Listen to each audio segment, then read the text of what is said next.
నమస్కారం. KV news కి స్వాగతం. తెలంగాణ ప్రభుత్వానికి అదాని వ్యవహారానికి ఎటువంటి సంబంధం లేదని సీఎం రేవంత్ రెడ్డి అన్నారు.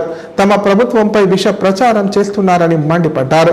కార్పొరేట్ సోషల్ రెస్పాన్సిబిలిటీ కింద యంగ్ ఇండియా స్కిల్ యూనివర్సిటీకి అదాని ఇస్తానన్న 100 కోట్లను ప్రభుత్వం తిరస్కరించిందని చెప్పారు. ఈ మేరకు అదాని గ్రూప్ కి లేఖ రాసినట్లు పేర్కొన్నారు. కార్పొరేట్ సోషల్ రెస్పాన్సిబిలిటీ కింద యంగ్ ఇండియా స్కిల్ యూనివర్సిటీకి అదాని 100 కోట్లు ఇస్తానని లేఖ రాసిన ప్రస్తుత పరిస్థితుల్లో తాము ఆ డబ్బులు తీసుకోవడానికి సిద్ధంగా లేవని ముఖ్యమంత్రి రేవంత్ రెడ్డి తెలిపారు. ఈ మేరకు అదాని గ్రూప్ కు లేఖ రాసినట్లు చెప్పారు. హైదరాబాద్ జూబ్లీ హిల్స్ లోని తన నివాసంలో మీడియా సమావేశం నిర్వహించిన రేవంత్ పలు విషయాలు వెల్లడించారు. అదాని వ్యవహారానికి తెలంగాణ ప్రభుత్వానికి ఏ సంబంధం లేదు. మహారాష్ట్ర ఎన్నికల సందర్భంగా అదాని నుంచి 100 కోట్ల నిధులు తీసుకున్నట్లు ఆరోపణలు వచ్చాయి. అదాని నుంచి డబ్బులు తీసుకున్న మీరు వారి తప్పులను ఏ విధంగా ప్రశ్నిస్తారని రాహుల్ గాంధీని అడిగారు. చాలా సందర్భాల్లో దీనిపై విచారణ ఇచ్చాం.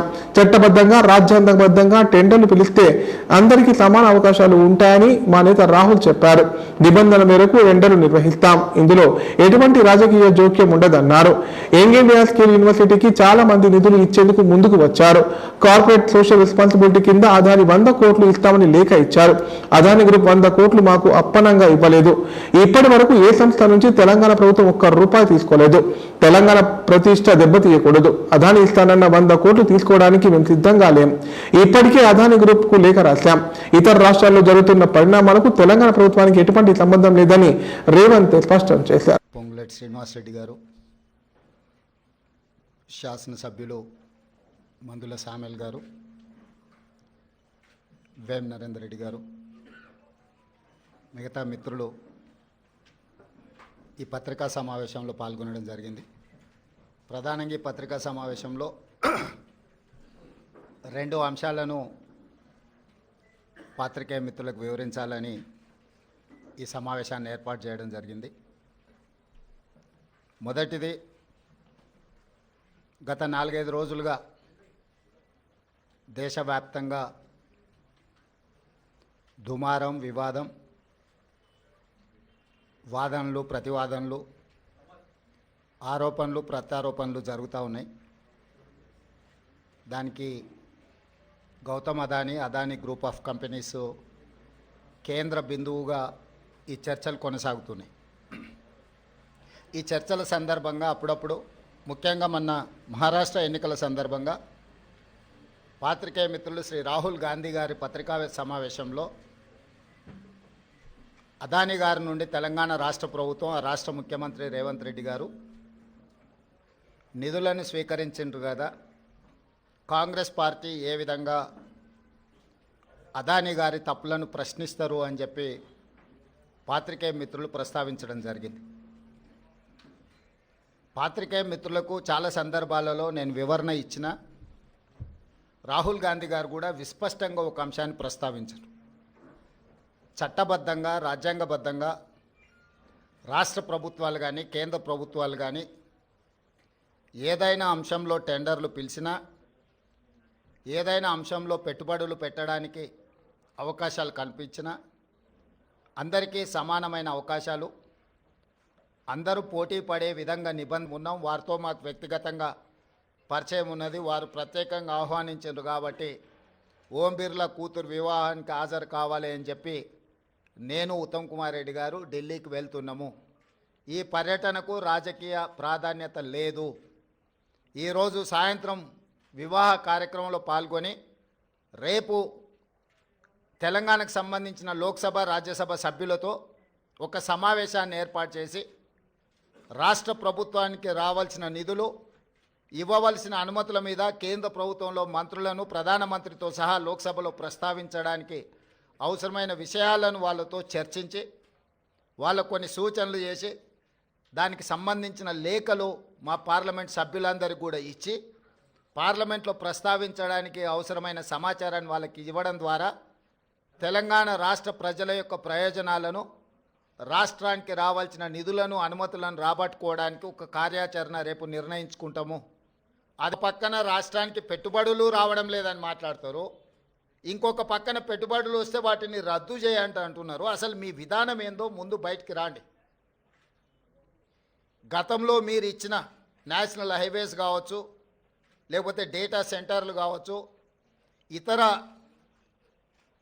ఆర్మీ రిలేటెడ్ సంస్థలు ప్రారంభించడానికి మీరు కేటాయించిన భూముల మీద మీ మీద ఏమైనా కేసులు పెట్టాలా? అదానితో మీరు చేసుకున్న ఒప్పందాలను రద్దు చేయాల్సి వస్తే మీరు చేసుకున్న వాటిని మీ మీద కేసులు కూడా పెట్టాల్సి వస్తుంది.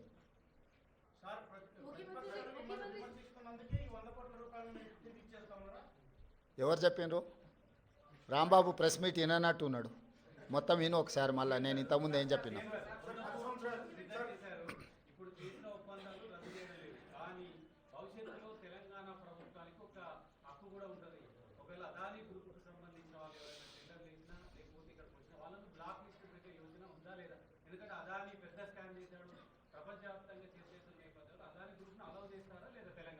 ఇప్పుడు అదానీ గ్రూపు టెండర్లు వేస్తాడా వేయడా అనే విషయమే తేలనప్పుడు వాటి మీద ఎలాంటి చర్యలు తీసుకుంటామనే చర్చ ఎందుకు వస్తుంది? టెండర్లు పిలిచినప్పుడు వాళ్ళు భాగస్వామ్యం చేసినప్పుడు ఆ ప్రభుత్వాన్ని ఇతర ప్రాంతాలలో బ్లాక్ లిస్ట్ ఒకవేళ చేసి ఉంటే ఏ నిబంధనల మేరకు ప్రభుత్వం చర్యలు తీసుకోవాలో ప్రభుత్వం ఆ నిబంధనల మేరకు చర్యలు తీసుకుంటుంది. ముందుగానే ఊహించుకొని లేకపోతే ఎవరో ఒకరు ఏదో ఒకటి అల్లర చిల్లర మాటలు మాట్లాడితే వాటి మీద ప్రభుత్వం స్పందించదు. ప్రభుత్వానికి నిర్దిష్టమైన విధి విధానాలు ఉంటాయి. ఆ నిర్దిష్టమైన విధి విధానాలకు లోబడి మాత్రమే ప్రభుత్వం చర్యలు చేపడుతుంది.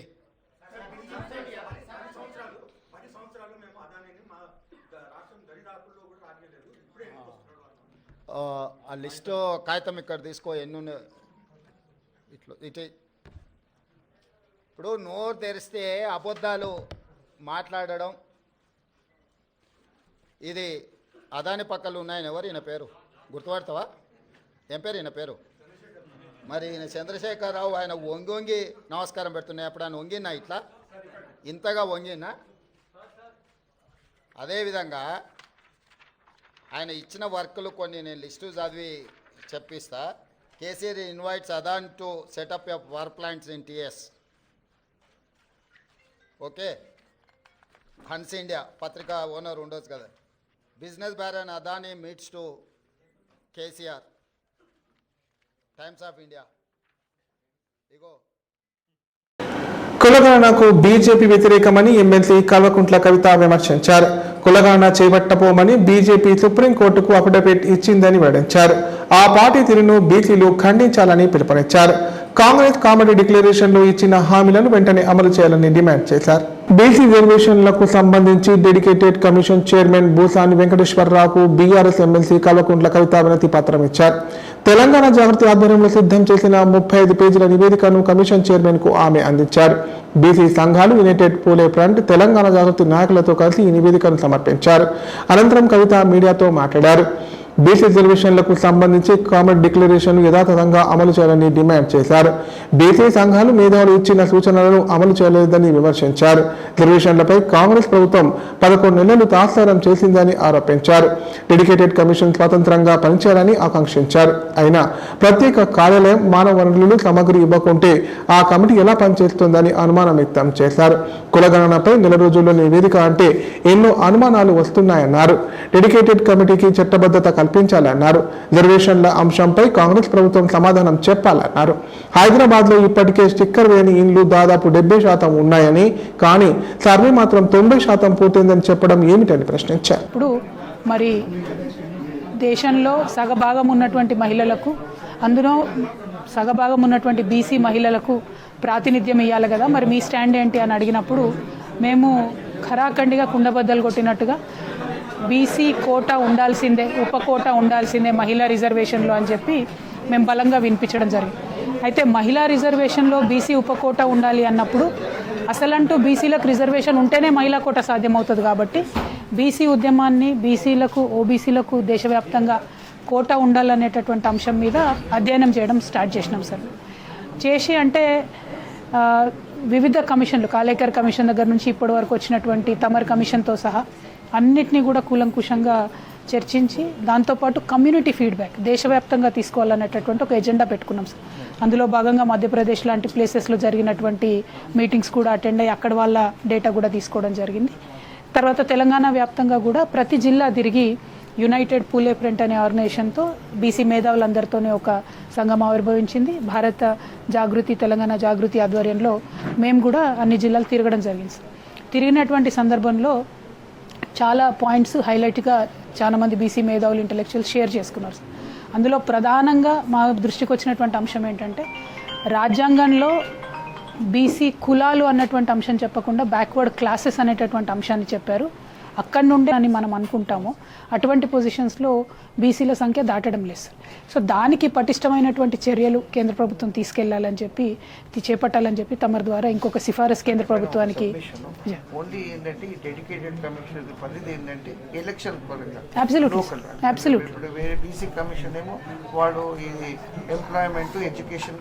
Absolutely I totally understand sir. కాకపోతే ఏ వేదిక ఉన్నా ఆ వేదికను వాడుకొని కేంద్ర రాష్ట్ర ప్రభుత్వాలకు మీలాంటి ఒక క్వాసి జ్యుడిషియల్ స్టేటస్ ఉన్నటువంటి కమిషన్ చెప్తే ఆ సీరియస్నెస్ వేరుంటుంది కదా సార్. సో సిఫారసు మాత్రమే, అడ్వైజ్ మాత్రమే చేయమని మేము రిక్వెస్ట్ చేస్తూ ఉన్నాం సార్. అంటే బికాస్ ఇన్ ద ప్రాసెస్ మీకు సమాజం నుంచి వస్తున్నటువంటి డిమాండ్ చెప్పడంలో టీఓఆర్ మీరు అధిగమించినట్టు కాదేమో అని నా అభిప్రాయం సార్. అదొకటి. As a policy maker I know it is to be done at a parliament level. But మీ దగ్గర నుంచి అడ్వైజ్ వస్తే మాలాంటి వాళ్ళకి రిఫర్ చేయడానికి ఉంటుంది కదా సార్. మాటికి మేము అడ్వైజ్ చేసాము, తెలంగాణ ప్రజల డిమాండ్ ఇదని చెప్పడానికి అవుతుంది కదా. I finish. సో ఈ రెండు ప్రధానంగా కేంద్ర ప్రభుత్వంలో ఉన్నటువంటి అంశాలు. ఐఐటి, ఐఐఎం లాంటి ప్రెస్టీజియస్ ఇన్స్టిట్యూట్స్లో ఎంతో పోరాటం చేస్తే తప్ప ఓబీసీ కోటా ఫుల్ఫిల్ అవ్వడం లేదు సార్. అదే ఈఆర్ అనే ఉంది అని అంటే ఇన్ కేసు మీరు ఎన్యూమరేషన్లో డేటా పాపులేషన్ ఎక్కువ వచ్చినా తక్కువ వచ్చినా మరి దాని ప్రభావం వీళ్ళు ఇచ్చినటువంటి వాగ్దానం మీద ఎట్లుంటుంది అనేటటువంటిది కూడా ఒకటి వినిపిస్తూ ఉంది సార్. సో ఎక్కువనే వస్తుంది అనేటటువంటి కాన్ఫిడెన్స్ ఉంది. ఎందుకంటే నేషనల్ స్టేటస్ అప్పుడు మండల్ కమిషన్ చెప్పిందే 52% ఉంది. మరి 52%, 63% బీహార్లో కనపడ్డట్టుగా ఉంది. కర్ణాటక వాళ్ళు ఇంతవరకు లెక్కలు బయట పెట్టలేదు. మరి అటువంటి సందర్భంలో ఈ 42% అనేది స్టాండ్ అవుతుందా, లేకపోతే ఎన్యూమరేషన్లో వచ్చిన డేటాను మీరు సిఫారసు చేస్తారా అనేటటువంటి అనుమానం ఒకటి బాగా ఉన్నది సార్. సో మా సిన్సియర్ రిక్వెస్ట్ ఏంటంటే అసలు కమిషన్ వేసేంత వరకు వచ్చింది. మాలాంటి వాళ్ళు సామాజిక సంస్థలు వివిధ పొలిటికల్ పార్టీస్ చేసిన ఉద్యమాలతోని 11 months జాప్యం జరిగింది సార్. అంటే ఇక్కడ ఒకటే చిన్న రిక్వెస్ట్ సార్, మీకు ఇచ్చినటువంటి టీఓఆర్లో కూడా మీరు 2 జడ్జిమెంట్లు రిఫర్ చేసి దాని ద్వారా ఇవ్వాలని. అన్ఫార్చునేట్లీ ఆ 2 జడ్జిమెంట్లలో ఏముందంటే వారికి ఫండ్స్ కూడా అలొకేట్ చేసి వాళ్ళని ఎంపవర్ చేసే ప్రయత్నం చేయాలి. ఆ ఎక్సర్సైజ్ ఇప్పుడున్నటువంటి గవర్నమెంట్ కంటిన్యూ చేసి ఇంకా అవకాశం ఉంటే ఎక్కువ కూలాలను కూడా కలపాలని చెప్పి ఒక రిక్వెస్ట్. తర్వాత డీనోటిఫైడ్ ట్రైబ్స్ అని ఉన్నారు సార్. వాళ్ళది చాలా విచిత్రమైన పరిస్థితి ఉన్నది. ప్రాబ్లం ఏంటంటే వాళ్ళకి ఎక్కడ ఒక స్థిర నివాసం లేదు. వాళ్ళు ఇక్కడ నుంచి ఇంకో దగ్గరికి వెళ్ళి రిపీటెడ్గా జీవన ఉపాధి కోసం వెళ్తున్నటువంటి ట్రైబ్స్ సార్. సో వాళ్ళది ఏమవుతుంది అని అంటే పిల్లల్ని స్కూల్లో వేయడానికి లేదు, ఒక స్థిరమైనటువంటి ఉపాధి లేదు. సో గవర్నమెంట్ డిఎన్టీ అనేటటువంటిది స్పెసిఫిక్గా కొంచెం వారికి స్థిర నివాసము, ఉపాధి కల్పన కోసం ప్రయత్నం చేయాలని ఒక రిక్వెస్ట్. అయితే ఇప్పుడు ఈ ఎన్యూమరేషన్లో జరుగుతున్నటువంటి ఫామ్లో డిఎన్టీల కోసమని ఒక కాలం పెట్టిండ్రు సార్. ఫస్ట్ కాలం నెంబర్ 75 45 పెట్టి మళ్ళీ దాన్ని రిమూవ్ చేసి ఏం చేసిండ్రంటే దాన్ని వృత్తి కళాకారులు అండ్ ఓన్లీ బైండ్లా అనే కమ్యూనిటీని పెట్టి వదిలేసింది సార్. మిగతా కమ్యూనిటీస్ని మెన్షన్ చేయాలి. సో దాంతో కళా వృత్తిలో ఉండేటటువంటి మిగతా డీనోటిఫైడ్ ట్రైబ్స్ అందరికి కూడా కొంచెం అప్రిహెన్షన్ ఉంది. మరి దేశంలో ఎక్కడా లేని విధంగా రైతులకు 500 బోనస్ ఇవ్వడం జరుగుతోందని వ్యవసాయ సలహాదారులు పోచారం శ్రీనివాసరెడ్డి అన్నారు. ఇప్పటి వరకు బాన్సువాడ నియోజకవర్గంలో 120 ఫంక్షన్ హాలను నిర్మించారని చెప్పారు. అందరూ ఐక్యమతంతో ఉండి అభివృద్ధికి సహకరించాలని కోరారు. కామారెడ్డి జిల్లా బాన్సువాడ మండలం నాగారం, కొల్లూరు గ్రామాలలో సిఆర్ఎస్ నిధుల కింద 50 లక్షలతో నిర్మించనున్న మెటల్ రోడ్డుకు వ్యవసాయ శాఖ సలహాదారులు పోచారం శ్రీనివాసరెడ్డి శంకుస్థాపన చేశారు. అలాగే కొల్లూరులో 50 డబుల్ బెడ్రూమ్ ఇళ్లు, 40 లక్షలతో నిర్మించిన ఫంక్షన్ హాల్ ను ప్రారంభోత్సవం చేశారు. ఈ సందర్భంగా పోచారం మాట్లాడుతూ ఫంక్షన్ హాల్ ఇప్పటి నుండి కొల్లూరు నాగారం ప్రజల ఆస్తి అని, దీన్ని మంచిగా చూసుకొని మరింత అభివృద్ధి చేసుకోవాలన్నారు. కొల్లూరు గ్రామానికి సుమారు 3,50,00,000 నిధులు కేటాయించడం జరిగిందని చెప్పారు. దేశంలో ఎక్కడ లేని విధంగా రైతులకు 500 బోనస్ ఇవ్వడం జరిగిందన్నారు. నియోజకవర్గంలో 120 ఫంక్షన్ హాల్ నిర్మించామని చెప్పారు. పేద ప్రజలు వీటిని సద్వినియోగం చేసుకోవాలన్నారు. కొల్లూరు గ్రామం కులమతాలకు అతీతంగా ఐక్యమత్యంతో ఉంటూ వస్తుందని, కానీ ఇటీవల కొందరు గ్రామాల్లో చిచ్చుపెడుతూ వర్గాలుగా పిలుస్తున్నారని ఆగ్రహం వ్యక్తం చేశారు.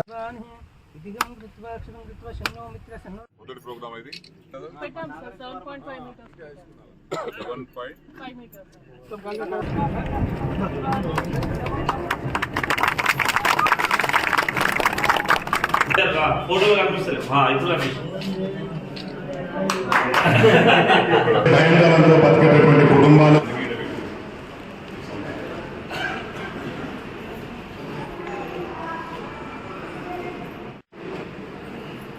మన కొల్లూరు గ్రామంలో కష్టపడి ప్రభుత్వం ఇచ్చినటువంటి డబ్బుతో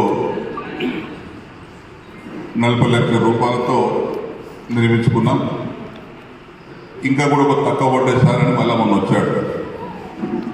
సరే, తక్కువ పడితే లెక్క ప్రకారంగా మళ్ళా ఇవ్వాల్సిన పరిస్థితి వస్తే ఇస్తాం. ఇది ఎవరి ఆస్తిది? సిద్ధిరాముల ఆస్తి కాదు, మంజూరు చేసినటువంటి శ్రీనివాస్ రెడ్డి ఆస్తి కాదు. ఇది కొల్లూరు నాగారం గ్రామస్థ ఆస్తి. ఇది మీది. 3,50,00,000 ఇచ్చాం. 3,50,00,000 ఇచ్చాం కొల్లూరు గ్రామానికి. కాన్సెన్సీకి 3 కోట్లు రావు, ఎమ్మెల్యేకు కాన్సెన్సీకి 3 కోట్లు వస్తాయి. అటువంటిది ఒక గ్రామానికి 3,50,00,000 ఇచ్చాం.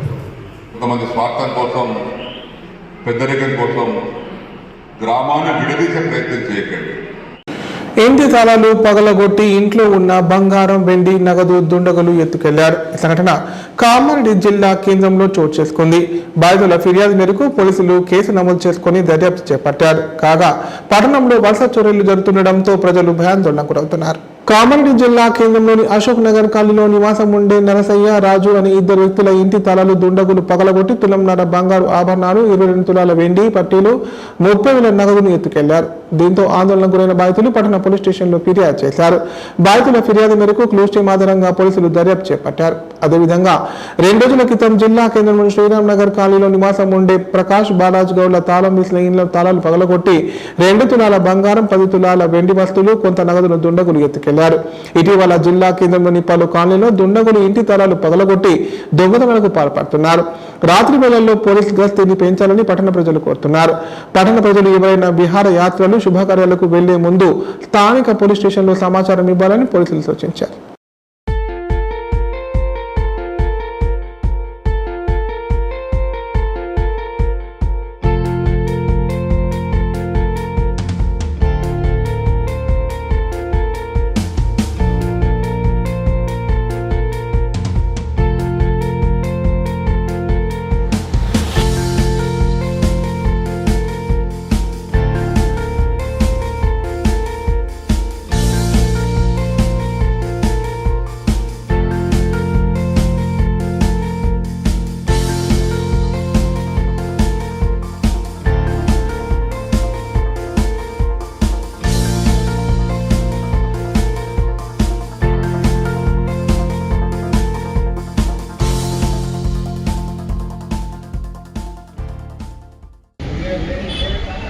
ఊరికి వెళ్ళిన నేను లేను, ఇంటికాడ లేను. ఊరికి వెళ్ళినా నా కొడుకు పిల్లలు చూస్తాను. ఊరికి వెళ్ళిన నేను ఊరికి వెళ్ళి తాళం వేసుకొని పోయాను. నిన్న ఈ టైంకి పోయినా నేను. నాకు ఇట్లా అవుతుందని తెలియదు. నాకు దొంగలు పడుతుంది. పొద్దున్నే రాత్రి షిఫ్ట్ అయింది. రాత్రి అవుతుందని చెప్పి మా కొడుకు ఫోన్ చేసిన 10 గంటలకే ఫోన్ చేసిన నేను. 10 గంటలకు ఫోన్ చేస్తే అమ్మ నేను దీన్ని పడుకుంటున్నా అని చెప్పాడు. అన్న బయటకు వెళ్ళింది అన్నాడు. అంటే బిడ్డ పైన ఇంటికాడ చెప్తే పొద్దున్న వస్తా బిడ్డ అని నేను అన్నక మా బిడ్డ ఉంది అన్నది కూడా పిల్ల ఉంది చేద్దామా అంటే సరే పిల్లని చూసేస్తా, సాయంత్రం బిడ్డ వస్తా నేను అంటే కొడుక నువ్వు రా అంటే రానన్నాడు. నేను చూసేస్తా అని అక్కడ చెప్పిన. పొద్దున్నే మా అబ్బులు లేవగానే అమ్మ ఇంత దొంగలు ఆడరని ఫోన్ చేసాడు. నా ఇంట్లోకి వెళ్ళి బంగారం గుత్తులన్నర గుళ్ళు పోయినాయి. 2 జతల పట్టుగొలుసులు 22 తులాలు ఒక్క జత మొన్న కొన్నాము. అంతకు 15 తులాల పట్టుగొలుసులు అవ్వయినాయి. మళ్ళా నేను గ్రూప్లో పైసలు ఎత్తుకొని నేను అద్దుల బంగారం తీసుకున్నా. అద్దుల బంగారం అది పోయింది, ముక్కు పోయింది. మళ్ళా 3 మస్తల బంగారం అది పోయింది. కాగితాల కడిగిన సామాన్లు అన్ని సరేషన్ సారినారు. నా పరిస్థితి ఇది. నేను మొన్న నల్ల తీసుకున్నా, డీడీ కడతాను తీసుకున్నా సార్. నేను 8,000 రూపాయలు పోయినాయి. ఇప్పుడు ప్రకటనలు. గ్యాస్ట్రిక్ మరియు లివర్ సమస్యలతో బాధపడుతున్న వారు ఇప్పటి నుండి హైదరాబాద్ గాని నిజామాబాద్ గాని వెళ్లవలసిన అవసరం లేదు. మరియు అప్పుడప్పుడు వచ్చే డాక్టర్ల కోసం ఎదురు చూసే అవసరం కూడా లేదు. ఎందుకంటే ప్రతిరోజు 24/7 మన కామారెడ్డిలోనే అన్ని అత్యాధునిక సౌకర్యాలతో అడ్వాన్స్డ్ టెక్నాలజీతో మొట్టమొదటి ఏకైక వేద gastro liver care hospital Dharamshala వెనకాల జనని హాస్పిటల్ ప్రక్కన ప్రారంభించి వైద్య సేవలు అందిస్తున్నారు. ఈ హాస్పిటల్లో హైదరాబాద్ కార్పొరేట్ హాస్పిటల్లో చేసేటటువంటి గ్యాస్ట్రో మరియు లివర్ కు సంబంధించిన అన్ని రకాల చికిత్సలు చేయబడును. మరియు ప్రతిరోజు ఎండోస్కోపీ, కొలనోస్కోపీ ద్వారా పరీక్షించి సలహాలు మరియు చికిత్సలు చేయబడును. కడుపులో పుండు వంటి సమస్యలకు నాణ్యమైన చికిత్సలు అందించబడును. వేద gastro liver care hospital, Dharamshala వెనకాల జనని హాస్పిటల్ ప్రక్కన, Kamareddy. Phone number 8006000330. Life hospital Kamareddy. కామారెడ్డిలో 50 పడకల ISO సర్టిఫైడ్ గల ఏకైక hospital life hospital Kamareddy. Aarogyasri, EHS మరియు అన్ని రకాల నగదు రహిత హెల్త్ ఇన్సూరెన్సులు గల ఏకైక hospital life hospital. Aarogyasri card లేదా తెల్ల రేషన్ కార్డు ఉన్నవారికి ఆరోగ్యశ్రీ మరియు ఆయుష్మాన్ భారత్ ద్వారా ఆపరేషన్లు ఉచితంగా చేయబడును. కామారెడ్డిలో కార్పొరేట్ స్థాయి ఖరీదైన వైద్యాన్ని ప్రతి పేద మధ్యతరగతి వారికి అతి తక్కువ ఖర్చుతో వైద్యం చేయబడును. నిజామాబాద్, హైదరాబాద్ వెళ్లవలసిన అవసరం లేకుండా అనుభవజ్ఞులైన వైద్య బృందంచే క్లిష్టమైన ఎముకల ఆపరేషన్లు, ఆర్థోస్కోపిక్, కీహోల్ సర్జరీలు, జాయింట్ రీప్లేస్మెంట్, మోకాళ్ల మార్పిడి, వెన్నుపూస ఆపరేషన్లు మరియు 4 గంటలు అత్యవసర వైద్య సేవలు అందించబడును. మా సదుపాయాలు: అత్యాధునిక operation theatre, laminar OT, ICU, x ray, physiotherapy, dexa scan, pharmacy సౌకర్యాలు కలవు. రాష్ట్ర ప్రభుత్వ ఉద్యోగులకు ఫీజు రీయింబర్స్మెంట్ సౌకర్యం కలదు. సంప్రదించండి లైఫ్ హాస్పిటల్. ప్రజల సమస్యలపై ప్రజావాణిలో వచ్చిన అర్జీలను పరిశీలించి చర్యలు తీసుకోవాలని కలెక్టర్ ఆశీష్ సంగ్వాన్ అన్నారు. జిల్లాలో కొనసాగుతున్న సమగ్ర సర్వే పనులు పూర్తి చేయాలన్నారు. మధ్యాహ్న భోజన పథకం, వసతి గృహాల్లో విద్యార్థులకు అందిస్తున్న అల్పాహారం, భోజనం, ఇతర సౌకర్యాలను అధికారులు పర్యవేక్షించాలని ఆదేశించారు. సోమవారం కామారెడ్డి కలెక్టరేట్ సమావేశ మందిరంలో నిర్వహించిన ప్రజావాణి కార్యక్రమంలో ప్రజల నుంచి కలెక్టర్ ఆశీష్ సంగ్వాన్ అర్జీలను స్వీకరించారు. ఈ సందర్భంగా కలెక్టర్ మాట్లాడుతూ ప్రజావాణిలో వచ్చిన దరఖాస్తులను సంబంధిత అధికారులు పరిశీలించి చర్యలు తీసుకోవాలన్నారు. ఈ రోజు ప్రజావాణిలో 70 అర్జీలు వచ్చాయని చెప్పారు. దరఖాస్తులపై ఆయా శాఖల అధికారులు చర్యలు తీసుకోవడం జరుగుతుందన్నారు. జిల్లాలో కొనసాగుతున్న సమగ్ర ఇంటింటి సర్వే పనులు పూర్తి చేయాలని, పూర్తి చేసిన డేటాను ఆన్లైన్లో అప్లోడ్ చేయాలన్నారు. మధ్యాహ్న భోజన పథకం, వసతి గృహాల్లో విద్యార్థులకు అందిస్తున్న ఫలహారం, భోజనం సౌకర్యాలను అధికారులు పర్యవేక్షించాలన్నారు.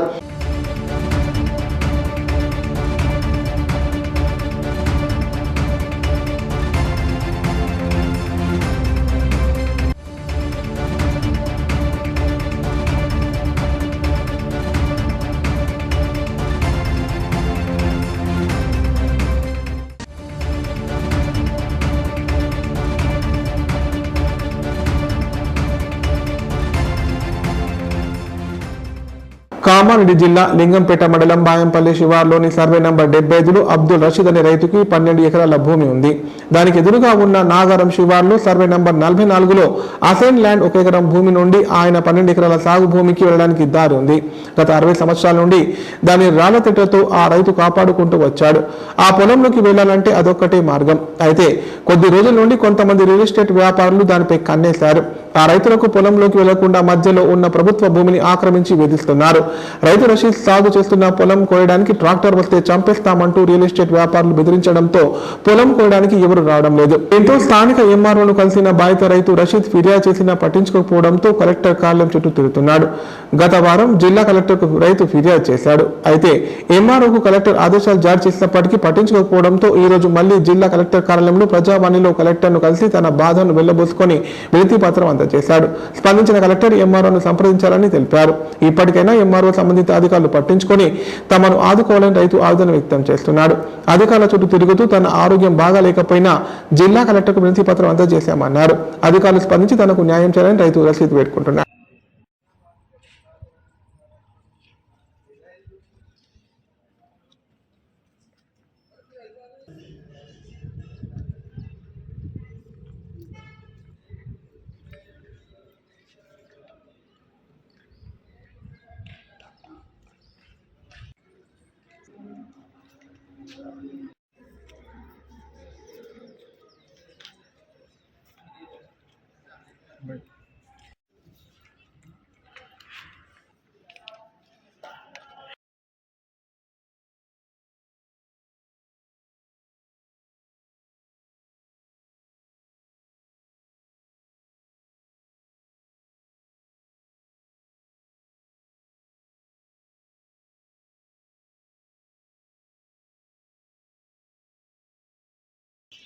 ప్రభుత్వ భూమి ఉంది.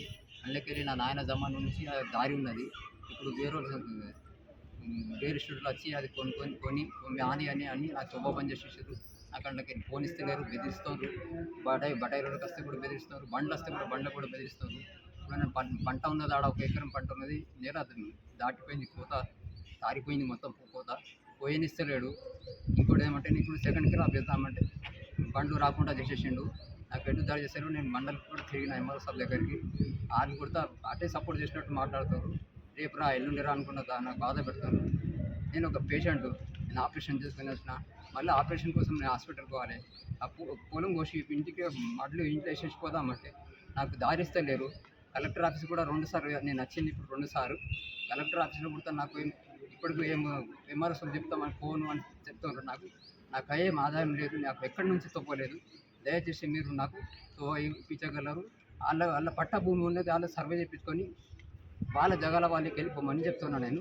కానీ ఎంఆర్ పట్టించుకుంటలేడు. మాకు ఊకే పోలీస్ స్టేషన్ వస్తారు, బెదిరిస్తుర్రు, కాంప్రమైజ్కి వస్తుందామంటుర్రు, మాకు బాగా టార్చర్లు పెడుతుర్రు. ఇంకొకటి అది మా ముంగట ఉన్నది మా తాత అప్పటి నుంచి భూమిలా మేము కబ్జాలో ఉన్నాం. మాకు అందులోకెళ్ళి జరిపిర్రు. అది ఓలా పేరు మీద భూమి లేదు, 1 ఎకరం యూ షేప్లా ఉంది. అందులోకెళ్ళి మా నాన్న ఏజ్ ఇప్పుడు 59.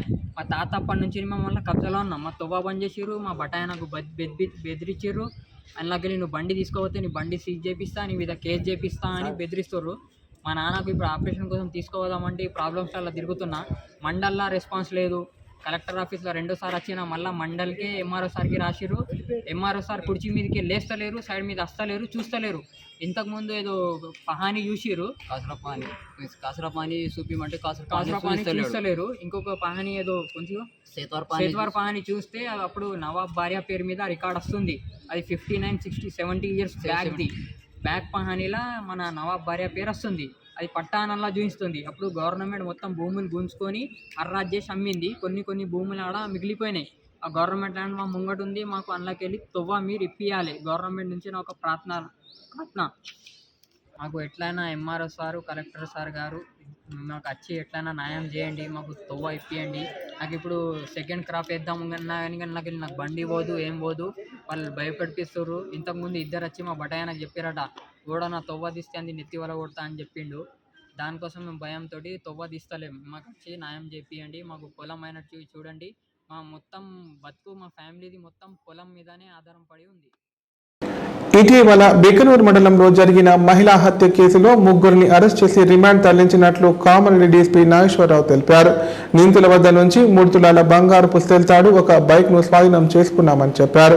కాగా మరో నిందితుడు భయంతో ఆత్మహత్య చేసుకున్నాడని పేర్కొన్నారు. కంచర్ల గ్రామంలోని పొలంలో పనిచేస్తున్న మహిళ బల్లెముల సుగుణ తలపై రాడ్డుతో కొట్టి హత్య చేసి 3 తులాల బంగారు ఆభరణాన్ని దొంగలించిన కేసులో నవీన్ ప్రసాద్ సాలవలను అరెస్ట్ చేసినట్లు తెలిపారు. మరో నిందితుడు అల్లపు మల్లయ్య ఆత్మహత్య చేసుకున్నాడని చెప్పారు. నిందితులు బీబీపేట మండలం యాడారం గ్రామానికి చెందిన వారన్నారు. నిందితుల వద్ద నుంచి 3 తులాల బంగారు ఆభరణాలతో పాటు బైక్ స్వాధీనం చేసుకున్నామని పేర్కొన్నారు. ఒంటరి మహిళలే టార్గెట్ గా నిందితులు నేరాలకు పాల్పడుతున్నట్లు తెలిపారు. వీరిపై పలు జిల్లాలో 24 కేసులు నమోదైనట్లు పేర్కొన్నారు. కామారెడ్డి సబ్ డివిజన్ పరిధిలో బిక్నూరు మండలంలో ఉన్నటువంటి కంచర్ల గ్రామ శివార్లో 20/11/2024 రోజు సాయంత్రం అందాజా 3-3:30 ప్రాంతాల బల్లేముల సుగుణ మరియు ఆమె యొక్క భర్త ఇద్దరు ఆ గ్రామ శివారులో రోడ్డు పక్కమట ఉన్నటువంటి వాళ్ళ సొంత వ్యవసాయ భూమిలో పాలకూర సాగు చేస్తున్నారు. అటువంటి పాలకూరని తెంచి కట్టలు కట్టేదానికి భార్యాభర్తలు ఇద్దరు చేనుకాడికి పోవటం జరుగుతుంది. సో భార్య పాలకూరని తెంచి కట్టలు కట్టుతున్నటువంటి క్రమంలో ఆ పాలకూర కట్టలు కట్టేదాని కోసం నార కోసమని భర్త కొడవలు తీసుకొని కొంచెం దూరంలో ఉన్నటువంటి ఈత చెట్ల వైపుకి ఆ ఈత మట్టలు కోసుకురావటం కోసమని వెళ్తాడు. భార్య ఒక్కతే ఆ పొలంలో ఈ పాలకూర కట్టలు కట్టేటటువంటి పనుల నిమగ్నమై ఉంటది. సో ఆ సమయంలో ఒక 2 వ్యక్తులు మోటార్ సైకిల్ మీద వాళ్ళు గతంలో ఎన్నో నేరాలల్లా ఒంటరి మహిళలని టార్గెట్ చేసి వాళ్ళ మీద దాడి చేసి విచక్షణ రహితంగా చంపి వాళ్ళ ఒంటిపై ఉన్నటువంటి ఆభరణాలని దొంగిలించుకొని పోతున్నటువంటి ఒక గ్రూపుగా ఉన్నటువంటి ఆ ఇద్దరు వ్యక్తులు, వీళ్ళు అలవాటు పడినటువంటి నేరస్తులు. గతంలో కూడా వీళ్ళు సుమారుగా ఒక 5-6 మంది మహిళల్ని చంపినటువంటి రికార్డు కూడా వీళ్ళ మీద ఉన్నది. సో వీళ్ళు ఆ రోడ్డు మీదకి వెళ్ళి ఏదైనా ఒక నేరం చేయాలనేటువంటి ఉద్దేశంతో వాళ్ళు ఒక ఇనుప రాడ్డుని దగ్గర పెట్టుకొని ఆ రోడ్డు పక్కమటి ఒంటరి మహిళలు ఎక్కడుంటారా అని వాళ్ళు చూసుకుంటూ వస్తుంటారు. సో ఆ క్రమంలో ఈ సుగుణ అనేటువంటి ఆమె ఆ రోడ్డుకి దగ్గరలో పాలకూరలలో పనిచేసుకుంటున్నది గమనించి, సో ఇది మంచిగా వర్కౌట్ అవుతుందని వాళ్ళిద్దరు కలిసి వాళ్ళు వచ్చిన మోటార్ సైకిల్ని పక్క కాపి ఆ పాలకూర కట్టలు కడుతున్న ఆ మహిళ దగ్గరికి వెళ్ళి మహిళతోటి మాటలు కలిపి వాళ్ళు ఆమెని బరిగొడ్లు పోయినాయి అని చెప్పి మాటలల్లో పడేసి ఆమె ఆదమర్చున్న క్రమంలో వాళ్ళు వెంట తెచ్చుకున్నటువంటి రాడ్డుతోటి ఆమె మీద విచక్షణ రహితంగా దాడి చేసి తల బలగొట్టి ఆమె మెడలో ఉన్నటువంటి సుమారు 3 తులాల బంగారపు చైన్ని దొంగిలించుకొని అక్కడ నుంచి అదే మోటార్ సైకిల్ మీద పారిపోవటం జరుగుతుంది. సో ఈ క్రమంలో ఈ సమాచారాన్ని అందుకున్నటువంటి బిక్నూరు పోలీసులు, బిక్నూరు సిఐ గారు, బిక్నూరు సిబ్బంది తీసుకునే దానికి నిరాకరిస్తారు. సో అతను ఈ విషయాన్ని తన భార్యకి చెప్పి తను తర్వాత ఈ నేరంలో పాల్గొన్నటువంటి మరొక నేరస్తుడు, ఇద్దరు ఆ పేర్లు చెప్తాను నేను, వాళ్ళిద్దరు కలిసి ఆ భార్యని చెప్పి ఆ బంగారాన్ని తీసుకొని నిజామాబాద్ లో ఉన్న వాళ్ళ కొడుకు ఇంట్లో ఆ బంగారాన్ని దాచిపెట్టి వస్తారు. సో ఎప్పుడైతే పోలీసులు, బిక్నూరు సిబ్బంది మరియు కామారెడ్డి జిల్లాకు చెందిన సిసిఎస్ సిబ్బంది అందరము కలిసి దాన్ని ఒక ఛాలెంజ్ గా తీసుకొని మొత్తము విలేజ్లలో ఉన్న సీసీటీవీలను ఎప్పుడైతే పరిశీలిస్తూ ప్రతిదీ క్షుణ్ణంగా అబ్జర్వ్ చేసుకుంటూ వస్తున్నది వాళ్ళు గమనిస్తారు. ఎందుకంటే ఈ నేరం జరిగిన సంఘటనకి సమీపంలోనే వాళ్ళ గ్రామం ఉంటది నేరస్తుడిది. సో ఈ విషయం తెలిసి ఎట్లయినా బయటపడుతుంది ఇది అనేటువంటి ఉద్దేశం గ్రామాల అందరికి అర్థమవుతుంది ఆ నేరస్తులకి. దాంతో ఈ పోలీసులు దీన్ని చాకచక్యంగా పెట్టుకొని దీంట్లో ఏదైతే నేరస్తులు ఉన్నారో వాళ్ళని అరెస్ట్ చేసి ఆ బంగారాన్ని ఆ మహిళని చంపడానికి ఉపయోగించినటువంటి రాడ్ని అన్ని సీజ్ చేసుకొని వాళ్ళని రిమాండ్ చేయడం జరుగుతుంది. సో ఇందులో ప్రధానంగా దండుగుల నవీన్ అనేటువంటి వ్యక్తి, తర్వాత అల్లెపు మల్లయ్య అనేటువంటి వ్యక్తి ప్రధానంగా ఉన్నటువంటి వ్యక్తులు, తర్వాత అల్లెపు ప్రసాద్, అల్లెపు సాలవ్వ. ఈ అల్లెపు మల్లయ్య అనేటువంటి వ్యక్తి ఈ మధ్య కాలంలో ఇటువంటి సిమిలర్ మర్డర్ కేసులలో జైల్లో ఉంటాడు. సో తను వార్తలు ఇంతటితో సమాప్తం. తిరిగి ప్రసారమయ్యే వార్తలు మళ్ళీ కలుద్దాం. అంతవరకు సెలవు. నమస్కారం.